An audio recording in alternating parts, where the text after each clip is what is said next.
ଅଛି ମୁଁ ବି ପ୍ରସ୍ତୁତ ଅଛି ମୋ ସାଙ୍ଗରେ ବି ଘଟିଛି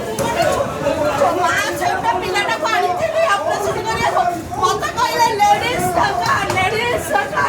ମୁଁ କହିଲି ଲେଡିଜ ଦରକାର ହେଇନାହାନ୍ତି ନା ଏମିତି କଲେ ବହୁତ ହଇରାଣ କଲେ ଯାହା ଫଳରେ କି ମୁଁ ବହୁତ ହଇରାଣ ହେଇଛି ମୋ ସାଙ୍ଗରେ 3 ଦିନ କଲେ ଗୋଟେ ହଇରାଣ କରିଛନ୍ତି ମୁଁ କହିଲି ସୁମିତ ଅଧିକ କରିବ ଚାକିରିର ଶାସନଟା କରିବି ଏବେ ବି ଚାକିରିଟା ବି କରିବି ଆମେ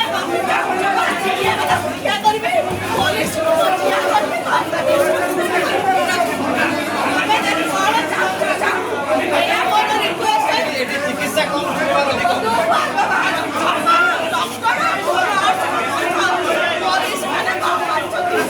ପୋଲିସ ଭାଇମାନେ ସାର୍ ମାନେ କ'ଣ କରୁଛନ୍ତି ଯୋଉ ଆସୁଛନ୍ତି ଧରିକି ପଳେଇ ଆସୁଛନ୍ତି ସେମାନେ କ'ଣ କରୁଛନ୍ତି କି ସେବା କରୁଛନ୍ତି ପୋଲିସ ମାନେ ଆଜି ଆସିଲେ ଛୁଆଟା ଦେଇପାରିବେ କି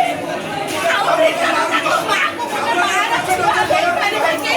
ମୋର ଏତିକି ଅପରାଧ ଗୋଟେ ଛୁଆ ଦେଇପାରିବେ କି ଯଦି ଛୁଆ ଦେଇପାରିବେ ତାହେଲେ ଆମେ କିଛି ଉପକାର କରିବୁନୁ ଗୋଟେ ମାଆର ଛୁଆକୁ ଦିଅନ୍ତୁ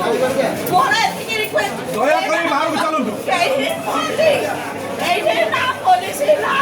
ସିକ୍ୟୁରିଟି କେହି ବି ନୁହଁ ଏଇଠି ଡକ୍ଟରକୁ ଭଗବାନ ଭାବିକି ଆସିছে କିନ୍ତୁ ଡକ୍ଟର ବି ନୁହଁ ଡକ୍ଟର ପଇସା ଯୋଡ଼େ ସେ ଛୁଆଟା ଆରାମରେ ଗୋଡ଼ ଉପରେ ଗୋଡ଼ ରାଜିକି କଥାବାର୍ତ୍ତା ହେଉଛନ୍ତି ବହୁତ ଏସି ଭିତରେ ବସୁଛନ୍ତି ତାଙ୍କ କଥା ଶୁଣିବାରେ ନାହିଁ ପେସେଣ୍ଟକୁ ବି ଆସୁନାହାନ୍ତି ଦେଖିବାକୁ ଡାକିଦେବେ ସାଲାଇନ୍ ଲଗେଇଦେବେ ସାଲାଇନ୍ରୁ ଆସିବେନି ଡାକିଲେ ସାଲାଇନ୍ ସରିଯାଇଛି କେହି ଆସିବେନି ନର୍ସ ବି ଆସିବନି ଏଇଥର କ'ଣ ତମେ କ'ଣ ଗଭର୍ଣ୍ଣମେଣ୍ଟ ହସ୍ପିଟାଲ କ'ଣ ସେବା କରୁଛି ସରକାରଠୁ ଦରମା ପାଉଛନ୍ତି ହକ ଦରମା ପାଉଛନ୍ତି ନର୍ସଠୁ ମାନେ ପୋଲିସଠୁ ଡକ୍ଟରଠୁ